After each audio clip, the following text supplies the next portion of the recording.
Karamihan siguro ay naging atleta dito. Or at least napapanood natin yung mga atleta. Napapanood yung mga atleta. Nakikita natin kung paano sila kapursige sa kanilang larangan ng sports.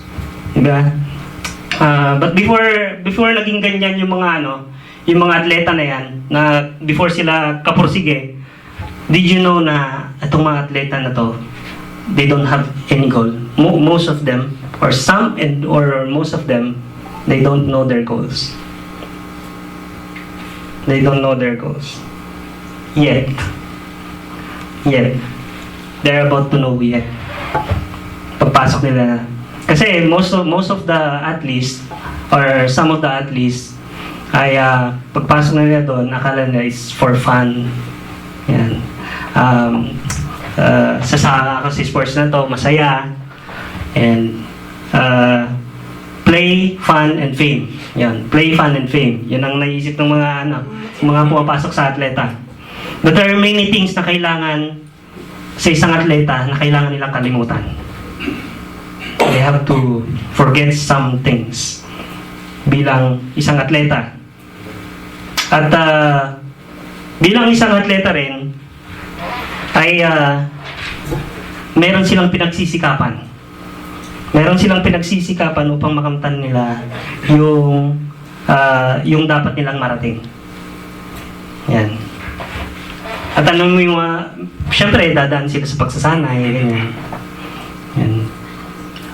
Ako din po, dumanas din po ako bilang atleta rin po. Nag-undergo rin po kami ng pagsasanay. Naalala ko nung kabataan ko, 2 decades ago. 2 decades ago. Ira, Ilocos, alam ni Kuya Alam yan. Yun na yung susunod sa palarong pambansa. Ira, Ilocos Region Athlete Association. So napasok kami doon before magpalarong pambansa. At dumaan po sa katakot-takot na training ang mga athletes. And what are those training? Yan. Physical dedication. Yan po. Ang isang athlete. Meron silang physical dedication. Meron silang concentration. Nagtitrain sila for their concentration. And ano pa? Technical and tactical skills. Yan po ang athlete. And lastly, ito yung mga main, marami. But these are the main. Ito yung mga main na tinitrain nila. Mental and psychological readiness. Yan po ang athlete. And diyan dumadaan lahat ng athletes. May mga pinagdadaan ng ganyan. And minsan, kung maalala natin, naituro rin po ito ni Pablo kay Timothy. Naituro rin to sa pagiging katulad ng isang sundalo. Sabi niya, atleta at magsasaka. Tinuro po ni Pablo yun kay Timothy. Bakit niya tinuro yun? Sapagkat siya rin si Apostol Pablo rin po ay mismo hinalimbawa niya yung kanyang sarili bilang isang atleta. Parang isang atleta pa. At nasabi yung mga kataga na I shall return. Douglas MacArthur yun. I have finished the race. Yan. And how did he finish the race? Oh. Yan, basahin po natin yung ating scripture ngayon from Philippians 3:7 to 14.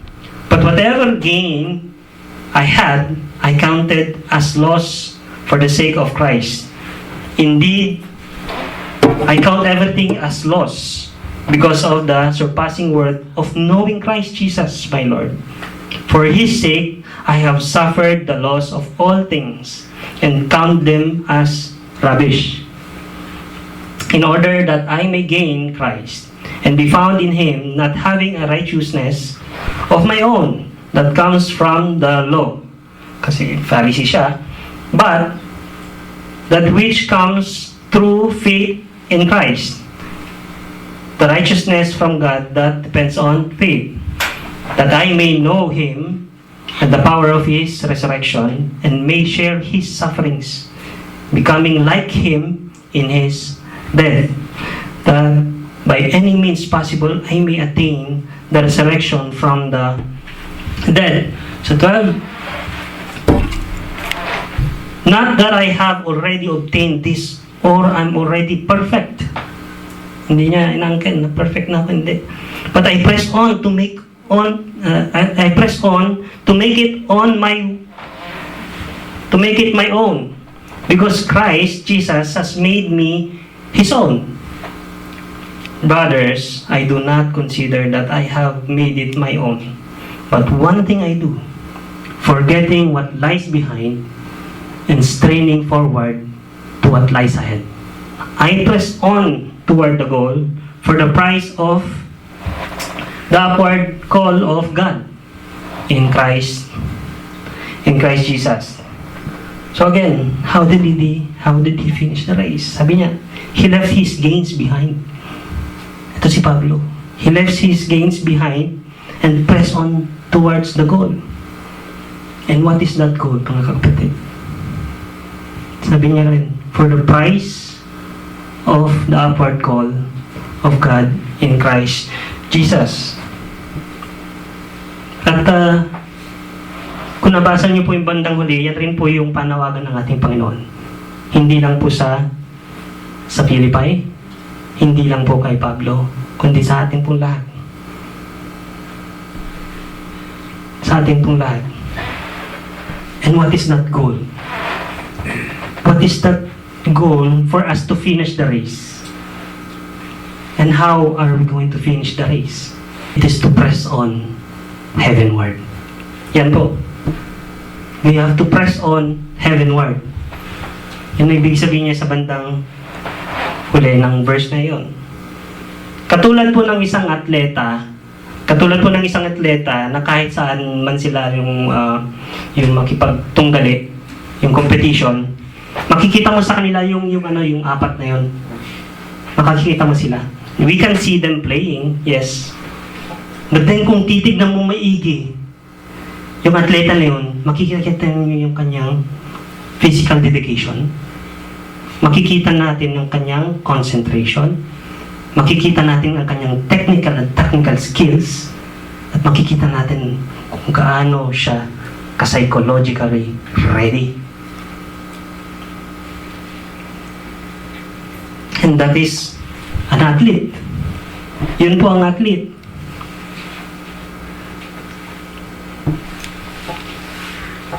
Physical dedication. Ano po ba ang physical dedication pagdating sa sports? Dedicating yourself to be physically fit is state of good health. Yan, kailangan good health ka talaga eh. That is a result of proper exercise and good nutrition.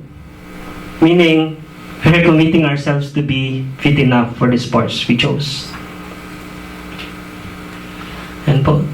We must be physically fit sa sports na ating pinili. Yan po ang physically dedicated. We dedicate ourselves to that sports. Ako, sa lawn tennis po kami. And we have a different exercise for the lawn tennis purpose lang. Iba rin sa basketball, di po ba? Magkakaiba po yan. Sa chess, lalo na ang chess, sa mental po yan. Sa mental or sa something psychological. Trained ang mga yan. But as Christians, mga kapatid, kapag meron physical dedication ang atleta, or ang athlete, anong meron po tayo? Meron po tayo consecration. I'm not saying it's equivalent. Perhaps it's relevant. Kasi ang athlete, they are dedicating themselves physically. They are separating yung nakasanayan nilang araw-araw na pamumuhay bilang regular na tao. But then, when they came into an athlete, nag-iba po yung dedication nila for their health. Kasi yung regular lang, kahit ano kinakain eh. Naintindihan niyo po ba? Kung hindi atleta. Ay may mga hindi naman atleta na talagang disiplinado kung magayos, kung kumain, Ba't ang atleta ganun po? And then, sa ating mga Kristiyano, we have this. Just the same, consecration. Ano po ba ang consecration? The act of ceremony, the act or ceremony of separating from a common to a sacred use. Yan. Or devoting and dedicating a person or thing to the service and worship of God by certain rites or certain ceremony or solemnities. Sa King James Version po yan. Ibig sabihin, it's part of sanctification or becoming holy. Yan ang consecration. Yan po ang Kristiyano. Hindi po tayo atleta, Kristiyano po. But then, para tayong atleta, we also have this separation of somewhere or someone outside of parang yung atleta, outside of being athlete. Yun. Pero ano po yung consecration ulit? Ito po ba yung mga ito po ba yung mga kapatid na merong ministry? Are these the people who are knowledgeable enough or spiritually matured Christians? Are they the ones who are consecrated? Hindi po. Rather, lahat po tayo. Lahat po ng Kristiyano kailangan ma-consecrate. Even yung kakatanggap lang ng kaligtasan. Even them. Not only for those who have ministries, hindi po. So tandaan po ninyo yan, sa mga kakatanggap lang po sa ating Panginoon bilang Diyos at tagapagligtas ng buhay nila ang ating Panginoong Jesus. It's an everyday consecration. Meron po tayong dinadaan ng everyday consecration. We are separating ourselves from this world. Yan. Yung consecration kasi, it is in an order to deepen something. To deepen our personal knowledge and relationship sa ating Panginoon. Pero mukhang mahaba explanation. Let's make it more shorter. Okay. Let's simplify po. Ang consecration is giving ourselves to the Lord to become a living sacrifice. That's consecration. It is giving ourselves to the Lord as a living sacrifice. Sa Romans 12:1-2, sabi niya, I appeal to you, therefore, brothers, by the mercies of God, to present your bodies as a living sacrifice, holy and acceptable to God. Magpre-present na rin lang tayo, let it be holy and acceptable sa ating Panginoon. And hindi lang po every Friday yan. It's an everyday. Araw-araw po tayo dapat. Yan. Merong consecration sa atin.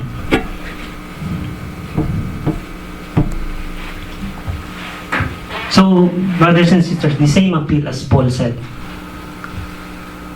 I appeal to each and every one na present your body, present yourself to God as holy and acceptable to Him. So, gaya ng tanong ko, is it only by Friday tayo nagko-consecrate? Or is it only by, sa Pilipinas po, is it only for Sunday tayo nagko-consecrate? Is it only sa mga Bible studies, sa mga prayer meetings, doon lang tayo nagko-consecrate?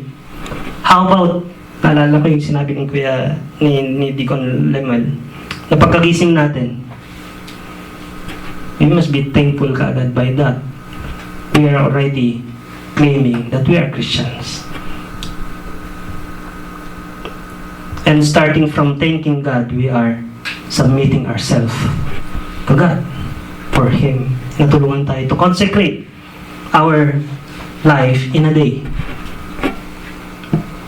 So the Bible tells the believers to be holy people.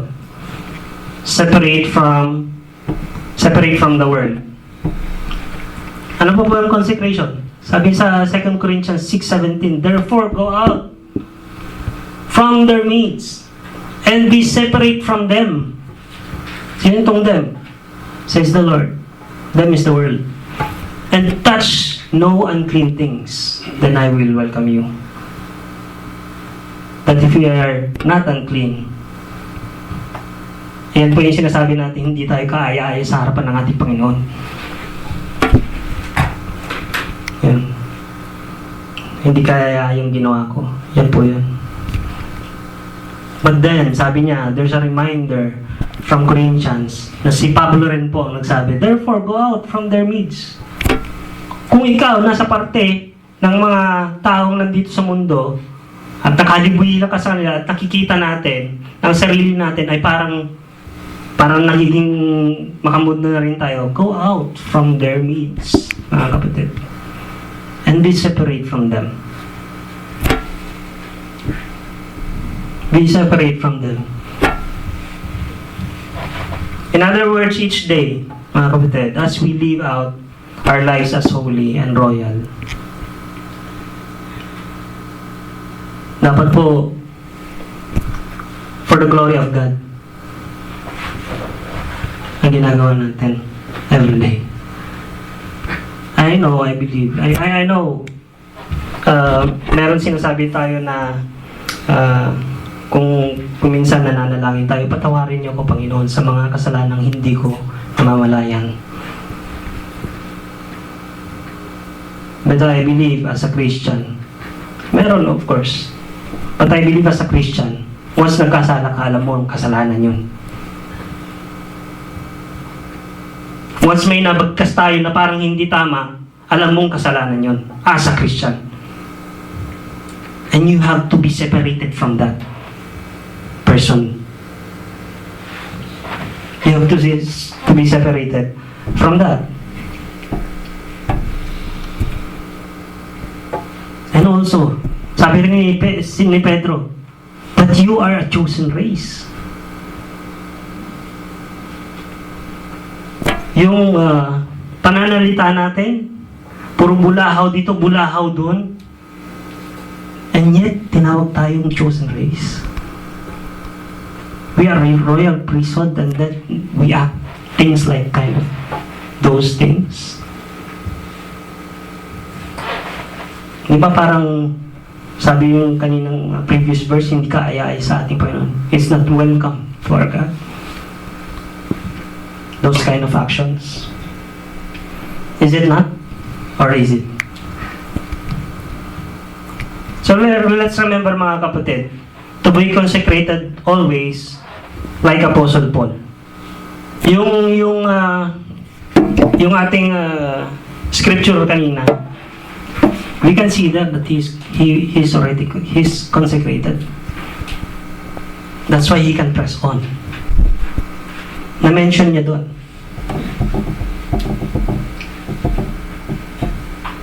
Na-mention niya doon. We'll get back to that later on. And each and every day, we must press on to consecrate ourselves heavenwards.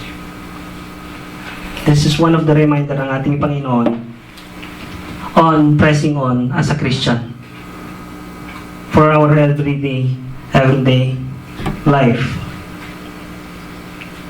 is to consecrate ourselves from these worldly deeds. Di ba nakakahiya yung atleta? Di ba? Yung atleta parang mas marunong pa sila na ma-dedicate yung sarili nila sa bagay na hindi naman para sa langit. Nakakahiya. Sa totoo lang. Na-overtaken pa tayo, kumbaga, tayo Kristiyano. Nakakahiya yun sa ating Panginoon. If itapat mo si atleta, itapat mo si Kristiyano, mas disiplinado pa tong si atleta kaysa sa Kristiyano. Hindi po ba nakakahiya yun? Sa ating Panginoon. Is it welcoming to our God? Na mas disiplinado pa ang atleta kaysa sa Kristiyano. But then, again, this is a reminder na for us to press on, for us to claim that we really are Christian, press on with consecration. Press on with consecration. And you read a lot, you read those verses supporting consecration, that this is our life. This must be our life. To have everyday consecration.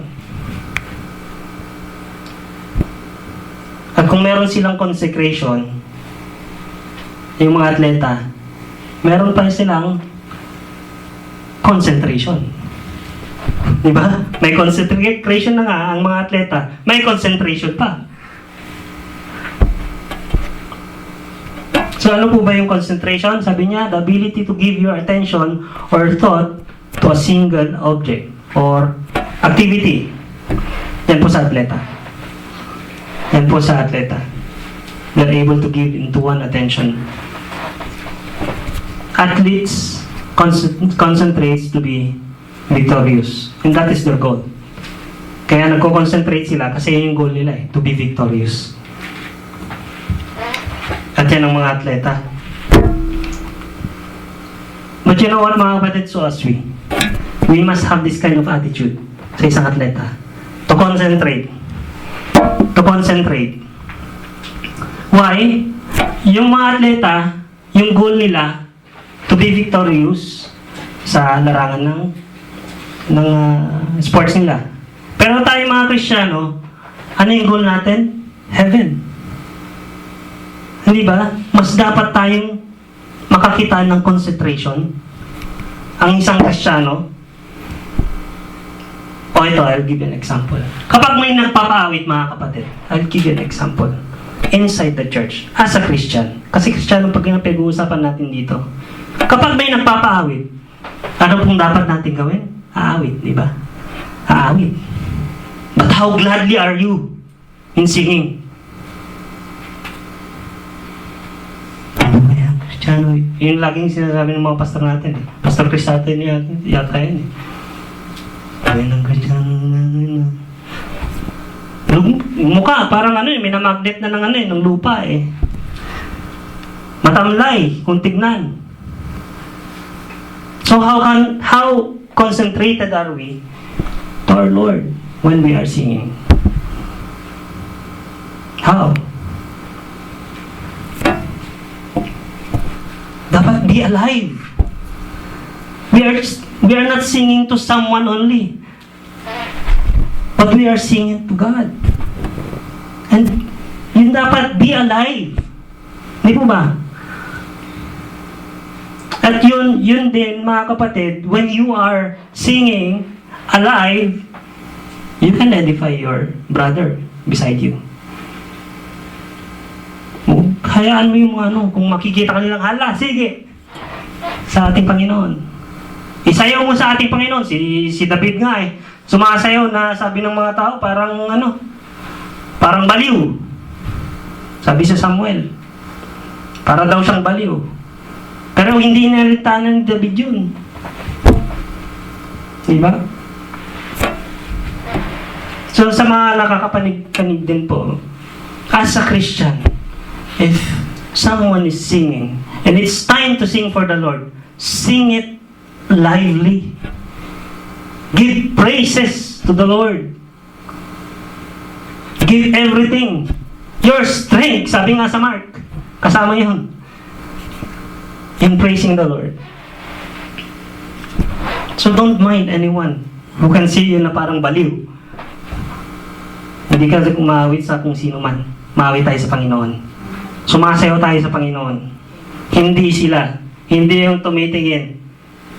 You know, in church, when we are praised and worshiping God, there's only one audience.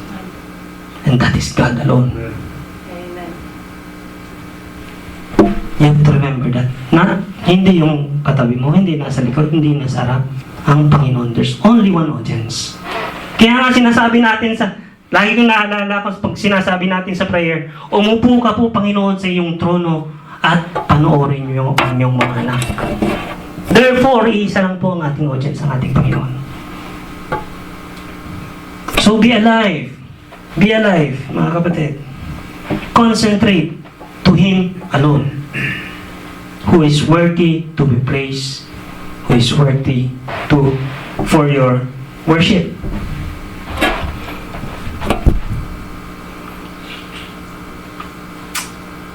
At alam niyo po ba yung concentrate nito, the other word? Ito, maganda to. Lagi itong talagang naalala ko yung nanonood yung ating kapatid. Yung concentrate, other word ng concentrate is focus. Focus. That is the most, laging nagagamit sa isang simbahan.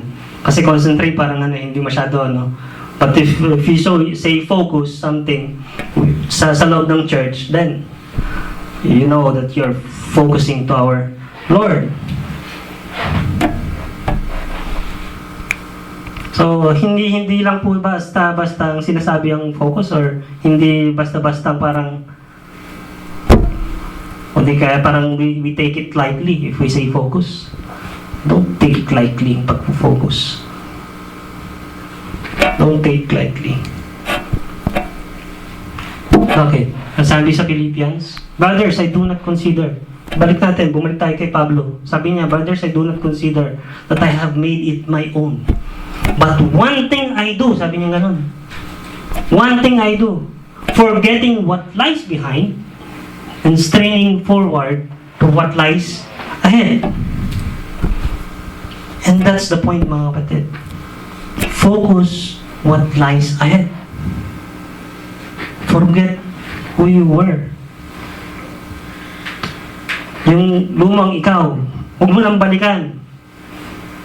Di ba nabasa natin kanina, kung balikan natin? Rubbish daw yun. Rubbish. Yung naging ni Pablo, from this world, it's rubbish. Sabi nga ng Panginoon, yung mga matatalino, ano daw? Basahan. Basahan. So wala tayong may pagmamalik sa ating Panginoon. Hindi, I made it my own. No. No. The only way na we can go heavenwards is to focus unto Him, because He is the way, the only way, ang ating Panginoong Jesus. So we focus to Him. Don't take that word lightly, mga kapatid. And you know, mga kapatid, sa loob ng simbahan, and this is for every people in every church, not only in GCC, but in every church, even po yung mga nakakapanood na ibang churches. Sa mga tao sa loob ng simbahan, how can we say we are focused kung tayo po inantok? Hindi na po ako magpapasintabi. I will go straight. How can we say we are focused kung tayo inaantok? Tumuto ka.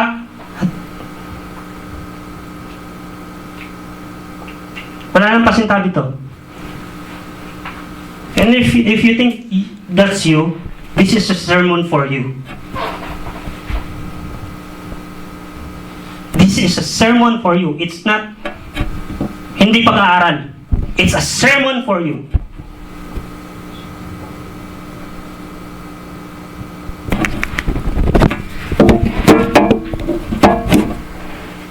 Nakakaya sa ating Panginoon.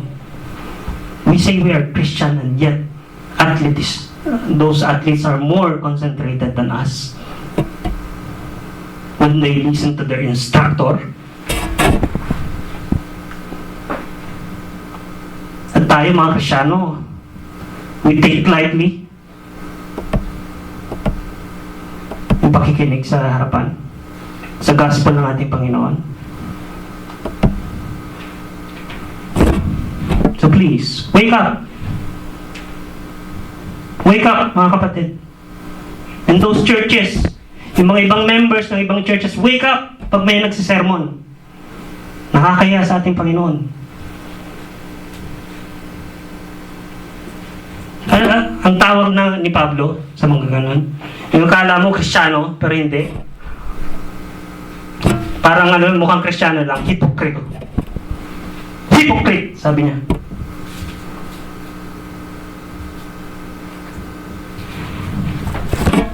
They are hypocrite. And we are hypocrite in front of our God. Kapag ganun po tayo, nakakaya. Papayag tayo na ang atleta mas concentrated sa kanilang instructor habang may nagtuturo. No. We must be more than them. We must be more than them. And that goes to people sa live streaming po. Sa mga nanonood din po ngayon. Sa mga nanonood din po. You must focus to God.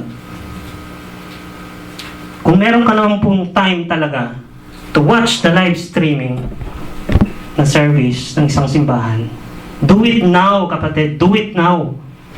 Sasabihin mo, nakarecord naman mamaya wala na, mga kapatid. Nakalimutan mo na. Do it now.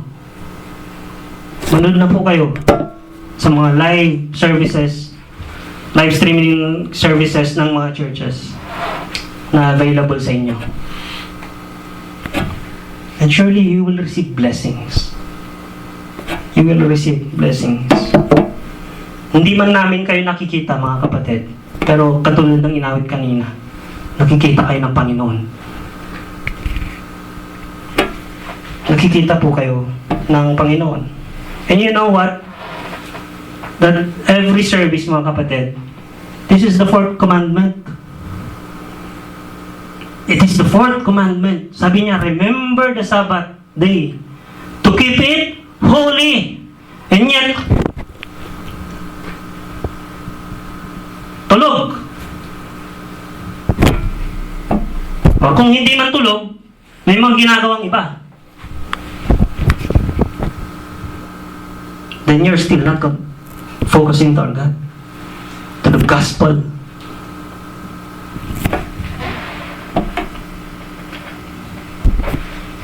You know, mga kapatid, why I need to strain this point? Because the Lord Himself did the same. He focused to glorify the Father. John 17:4, sabi niya, I glorify you on earth, having accomplished the work that you have gave to me to do. You see? At yan po ang ginaya ni Pablo. Having accomplished the work that you gave me to do. Si Pablo, sabi niya, I have finished the race. And we can say that too. We can say that too. We can finish the race. Focus, focus, focus. Heavenward. Press on focusing heavenward, mga kapatid. Press on focusing heavenward. So mas meron dapat tayong concentration kaysa sa mga atleta.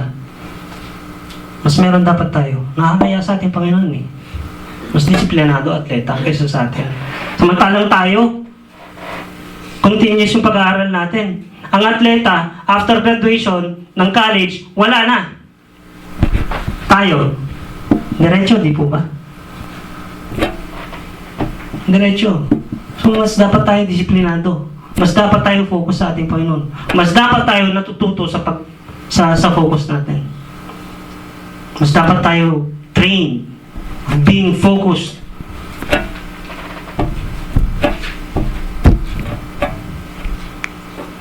At you know what? Dinagdagan pa.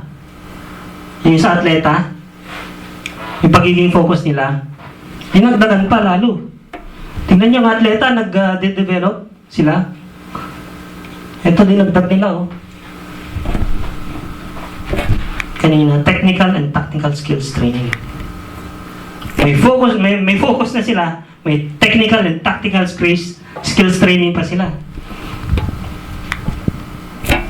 Grabe ang atleta. Kung tutusin, parang kumpleto sila eh. Ano ibig sabihin yan? It defines technique as that movement or part of movements that permits to perform attack, offense, or and defense action with a concrete game purpose and with a quite good execution quality. Ano po ba ibig sabihin yan? In short, game plan. Marunong sila sa game plan. They were trained to have a good game plan. Sa basketball, di po ba? Technically, they were really, really trained. They know what they're doing.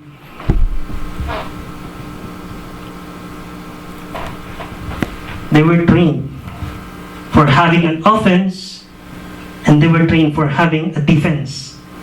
At kung meron silang training na offense and defense, magpapauli po ba tayo?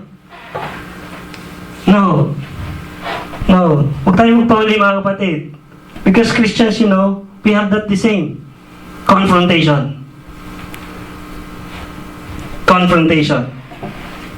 In pressing on heavenward, we must have to confront what? The world. So, kailangan natin yan. We must learn how to confront the world. Ibig sabihin confrontation. Sa Wikipedia, is an element of conflict wherein parties confront one another, directly engaging one another in the course of a dispute between them. Meaning, may conflict sa dalawang parties. Kunwari, ako, Kuya Ed, nag-conflict kayo, parang may away. Or argument. There's an argument. Conflict nga eh. Conflict. Pero may confrontation. But kagaya sinabi ko kanina, we as Christians, in everyday life, in our life, we are confronting the world. We are everyday confronting the world. And you cannot impact the world until you confront it. As a Christian, we cannot impact the world. Wala tayong, parang hindi natin mabibigyan ng, or may edify yung mga tao dito sa mundo kapag hindi natin confront ang kasalanan na meron ng mundo. No. So, you may either go to the flow. Yan lang naman ng tao eh. Pero Kristiyano tayo. You may either go to the flow or go against the flow. Go against the flow is confronting the world. Yan po tayo. Every step of change requires a confrontation. Change sa mundo for people to go heavenward needs a confrontation. Now the question is how? How are we going to confront the world? How are we going to confront the world? Sabi niya sa Ephesians 5:11, take no part in the unfruitful work of darkness, but instead expose them. Take no part.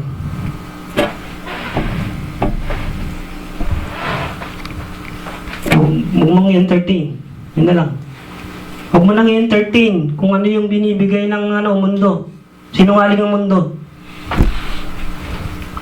Huwag na, mga kapatid. Take no part of it. Kung baga sa cake, napakaganda. You took part of it. Hindi yung Red Riding Hood. Little Red Riding Hood. Lason. Apple pala yan, apple, no? Apple, hindi cake. Or candy. Hindi ko basta yun. Hindi ako mahilig sa but then, yun, candy or basta may pagkain. She took part. Lason. Ha? Snow White. Snow White pala yun. But then, just the same, take no part of the poison ng mundong to. Take no part, mga kapatid. We are Christians. And if babalikan natin yung Ephesians, yung Ephesians 5 na yan, balikan natin, bakit sinabing take no part in the unfruitful works of darkness? Bakit kaya sinabing Pablo yan, na take no part? Let's go back. 5:3 to 6. Ephesians 5:3 to 6. You see how dark the world is. You see? But sexual immorality and all impurity, lahat, or covetousness must not even be named among you, as is proper among saints. Let there be no filthiness, nor foolish talk. Nandyan po yan, ha? Hindi po ako.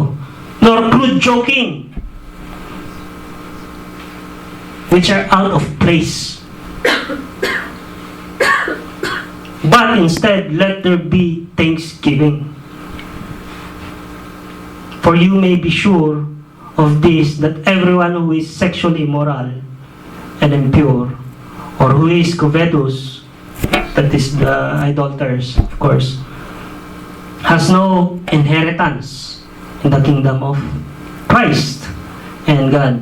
Let no one deceive you with empty words, for because of these things, the wrath of God comes upon the son of disobedience. The wrath of God, hindi anger. Wrath. Nanunuot na galit. You see?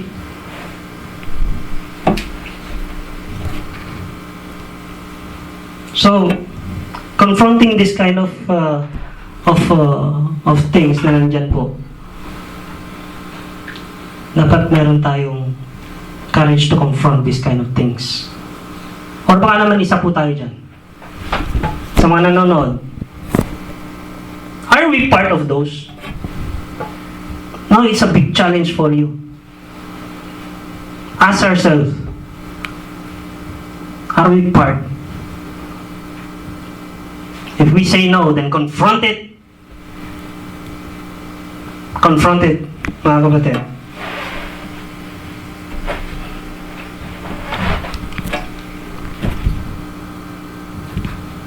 At sabi nga sa ito nga ito yung way para makonfront natin yung mga yun. Sa 1 pa lang ito, nagbigay na ang ating Panginoon. Through Apostle Paul, therefore, be imitators of God. That's the only way for us na makonfront natin yung mga ganong kaugalian o ganong mga scheme ng kalaban. Therefore, be imitators of God as beloved children, and walk in love as Christ loved us and gave Himself up for us, a fragrant offering and sacrifice of God.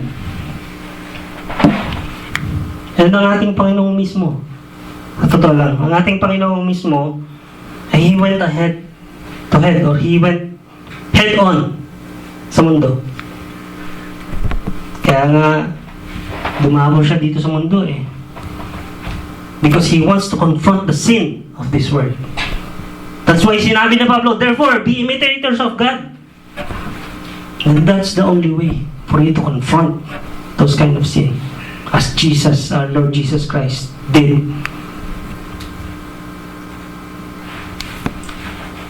Nag-head-on collision siya sa mundo. Just for us to overcome the world. Ibang ganda?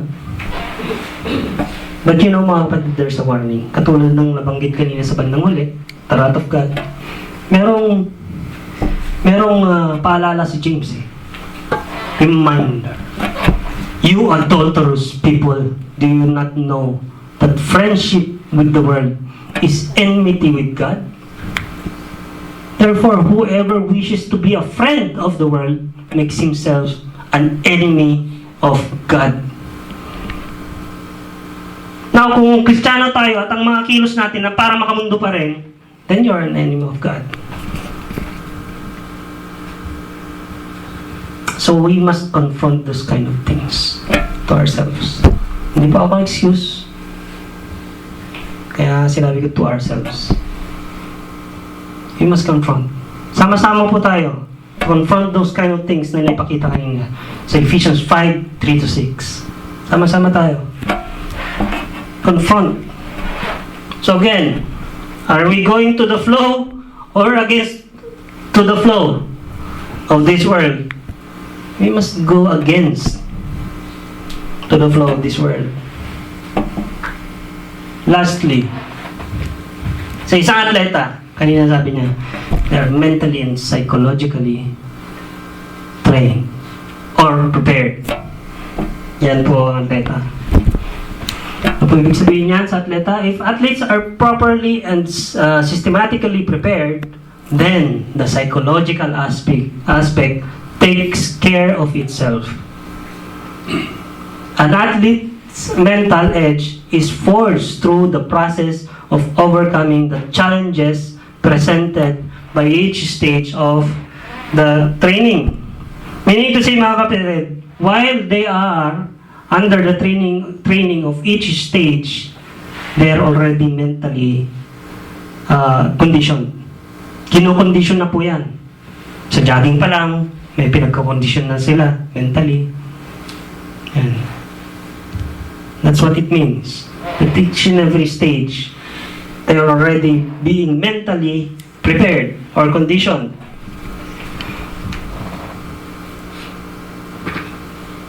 At ang kagandahan dyan sa mga atleta, kapag nakaranas po ang mga atleta ng kabiguan, ano po nakikita natin sa mga atleta? Di ba sabi na natin lagi, atleta ka, di ba? Sportsmanship. Sports lang, sports. Sports, kahit yung yung lastiko, yung rubber band. Sports lang ha? Talo ka. Sports. Pag sinabi mong yun, then, pumapasok yan sa isip that you must be mentally prepared na talo ka. Talo ka sa text. Pero hindi, walang ganun sa mga larong kalye, hindi wala eh. They're not mentally trained. No, they're not. Pero pagdating sa atleta, pag natalo sila, anong ginagawa? Bumabangon. Mas lalong nag-iensayo. Mas lalong nag-press on. They press on more for them to meet or for them na mas lalo nilang makamit yung victory. Kaso fourth year high school na ako nun, no? Iname rin po namin yung palarong pambansaan ng Iraan na lang, regional lang. Nakaranas rin po kami ng mga pagkatalo, but then nagpursige kami until nakaabot kami sa regional. And that's how athlete is. They're mentally prepared. They're mentally trained. Pero pag larong kali lang, minsan nagbubugbugan na eh. Nagpipitik na ng ilong eh. O, pitikin mo yung tenga niya, pitikin mo yung tenga. Ganyan. But no, ibahin niyo po ang athlete. At lalo nang ibahin niyo ng Kristiyano. Ibahin po ninyo ang Kristiyano, lalo na dapat. Kung meron ganyan ang isang atleta, meron po tayo dapat niyan. Dahil lagi po tayong tinuturuan ng Panginoon. Anong tinuturo niya lagi? Courage to continue. See? Yan po tinuturo natin Panginoon sa atin. Courage to continue. Ano sabi niya sa Joshua 1:9? Have I not commanded you? Be strong and courageous. Do not be frightened. And do not be dismayed. For the Lord your God is with you wherever you go. Kristiyano tayo. Ang Panginoon nandyan lagi. Wherever we go. Wherever we go. Talapastanganan naman sa mundo ang ginagawa natin. Nakakaya sa ating Panginoon. Wherever we go, andun na tayo Panginoon eh. Dapat wherever we go, para sa ating Panginoon na.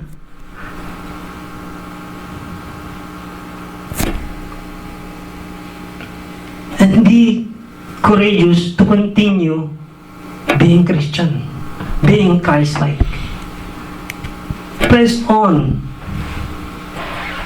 and be courageous to continue heavenward. Press on. Diyan pa lang sa verse na yan, di ba? Ang sarap. Ang sarap magpatuloy dahil kasama natin ang Panginoon. We know, kasama natin ang Panginoon. Kaya nasabi ni Apostol Pablo sa sa Philippians 3 ano po ba? Ayan. Wala. Not that I have already obtained this or I am already perfect, but I press on to make it my own. Because Christ Jesus has made me His own. Sabi niya ganun. Ibig sabihin, alam niya, dahil kasama niya ang Panginoon. Hindi niya napag-aari ang kanyang sarili, kundi ang ating Panginoon na. And just the same to us. Ito, ang katawan na ito, nasabi ko rin ito nung nakaraan, hindi na natin pagmamayari ito. Pag may ginawang kalapastangan ng katawan na to, then, nilapastangan din po natin ang ating Panginoon. Yan po. Pero dahil naintindihan ni Pablo, nakasama niya ang ating Panginoon, he has courage to continue, to press on. Dahil alam niya, nakasama niya ang ating Panginoong Jesus, he has courage to leave his old self and continue being Christian. Di bali na. Di bali nang wala yung kayamanan ko, mayaman ako eh. Di bali na. Dual citizen ako eh. Romano. Naging Romano ako, naging Israelita ako. Dual citizen. At tinitingala siya bilang isang Roman. Diba nga, nakakulong siya. Tapos nung sinabi niya na Roman siya, pinakawalan siya. See how they respect Roman people noon. But then, he left, iniwan niya lahat yun. Because as he go heavenward, he is with the Lord. He is with the Lord. Eh, napakasarap mga kapatid, na magpatuloy tayo na alam natin, nakasama natin ang Panginoon. Everywhere we go, sabi niya, wherever you go, sabi niya kanina. Ano, wala siyang rason, walang rason si Apostol Pablo pang hindi magpatuloy. Walang rason eh. Instead, he is relentlessly courageous to continue. Ano sabi ng mundo? Pag ganyan, may nakikitang parang nagpapatuloy. Ano sabi ng mundo? Ay, sana all. Sabi ng mundo? Ay, sana all. Pag sinabi mo yun, you're just jealous. Pinapakita mo yung pagkaselos mo. Ay, sana all. Pero anong dapat sinasabi ng isang Kristiyano? I can do all things through Christ who strengthens me. Yan po dapat ang sabihin ng isang Kristiyano. If he sees something, kunwari, may mayaman. Tayo, Kristiyano. Yung mayaman, hindi Kristiyano. Naging mayaman siya. Ay, sana all. Yun ang mundo. Pero pag alam mong Kristiyano ka, I can do all things more than you have. Na ikaw na mayaman ka, more than you have, I have mansion in heaven. Right? I have mansion in heaven. See? God is always preparing something for us na hindi nakikita ng tao. And those are the things na dapat nating tingnan. Sabi ng kanta kanina, mga pangako mo, inaawit natin. And yet, naiintindihan ba natin inaawit natin?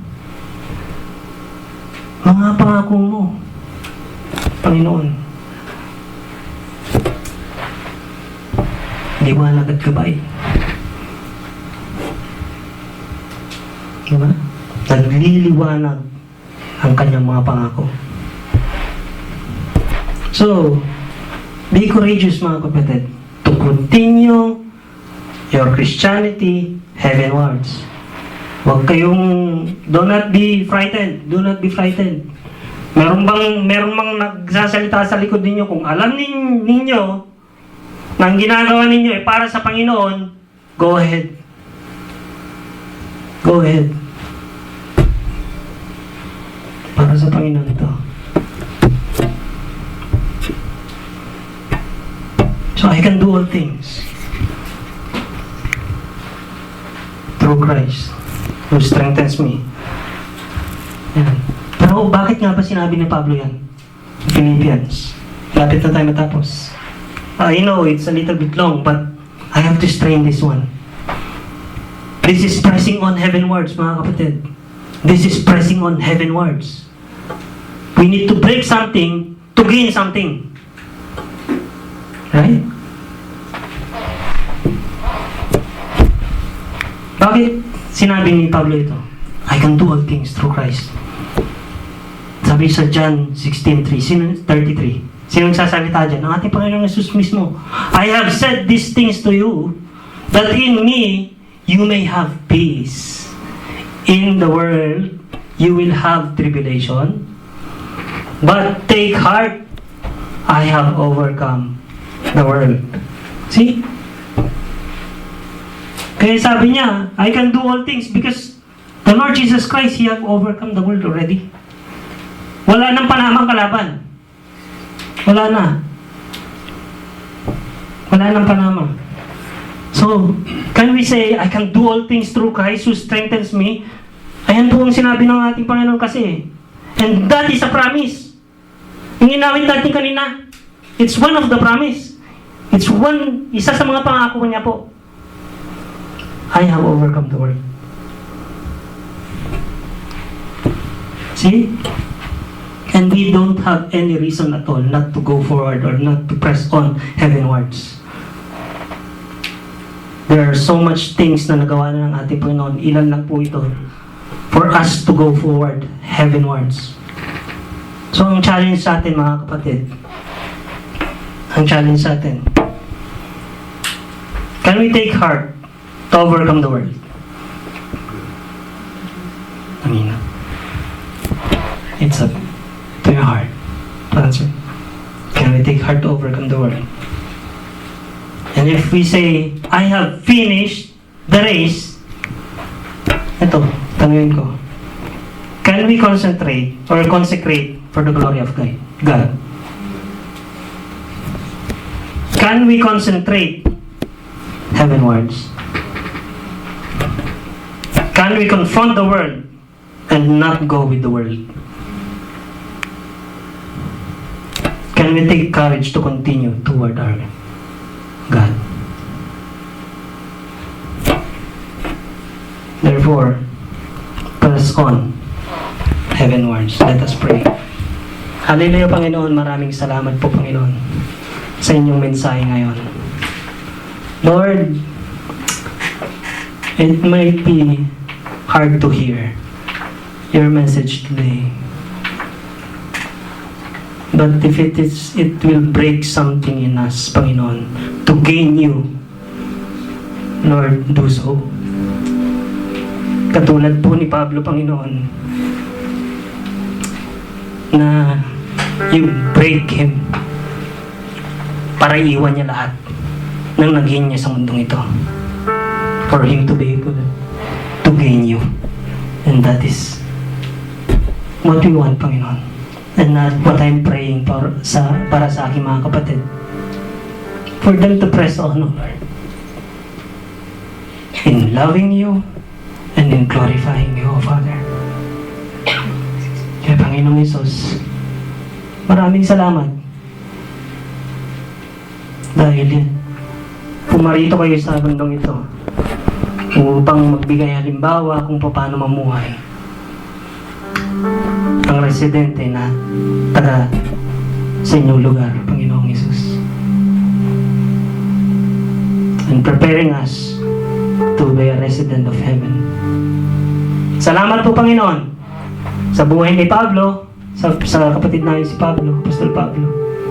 Salamat, Panginoon, sa inyong tinuro niyong mensahe ngayon. At magamit namin ito, Panginoon, sa pang-araw-araw na yung buhay. Nang sa ngayon, Panginoon, lumakad kami. Not on this world, but heavenwards. Muli, Panginoon, kayo po yung malalahati. Ito po ang aking panalangin sa pangalan ni Jesus sa paggabay ng Banal na Espiritu. Amen.